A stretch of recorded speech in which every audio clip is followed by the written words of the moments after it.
ఖచ్చితంగా 5వ తారీఖు రోజు 20,500 మంది రిటైర్డ్ అయినరు. 20,500 కుటుంబాలతో సహా మీరు హైదరాబాద్కు రావాలి, గవర్నర్ గారి దగ్గర రావాలి, ప్రతి ఒక్కరి ఇళ్లకి ఆ రోజు కదలాలని కోరుకుంటున్నా. అంతేకాకుండా ఈపీఎస్ 95 అని వీళ్ళు 1000 రూపాయల పెన్షన్తోనే బతుండ్రు. వీళ్ళు కూడా ప్రభుత్వం సేవలు అందించిన వాళ్ళు వీళ్ళ పిఎఫ్లు మొత్తం దిగమింది దగా చేసినటువంటి పరిస్థితి. కాబట్టి గవర్నర్కు సంబంధించిన పాయింట్ కాబట్టి వాళ్ళు చాలా మంది అందులోనైతే లక్షల మంది చచ్చిపోయింది ఇప్పటిదాకా.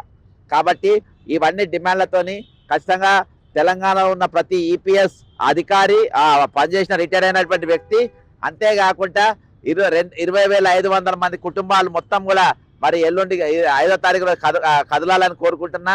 రేపటి దినాన ముందస్తు నోటీసు కూడా రేపు ప్రభుత్వానికి మన గవర్నర్ గారికి రేపు ఇస్తాము.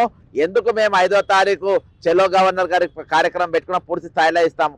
అంతేకాకుండా ఇప్పటి వరకు మౌనంగా ఉన్నటువంటి మాజీ ఉద్యోగ నాయకుడు శ్రీనివాస్ గౌడ్ గారు, మరి మమతా గారు, స్వామి గౌడ్ గారు, మరి ఇవాళ ఖజానా ఖాళీగా ఉందని బయట కనబడకుండా మీరు ఇళ్లలో వండుకున్నారేమో.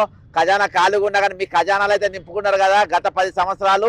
ఇప్పుడు మీరు బయటికి వచ్చి మీరు వీళ్ళకి మద్దతుగా నిలవాలని టీచర్ యూనియన్లు అందరూ కూడా ఈరోజు చలో గవర్నర్ రాజ్భవన్కి మీరు అందరూ కూడా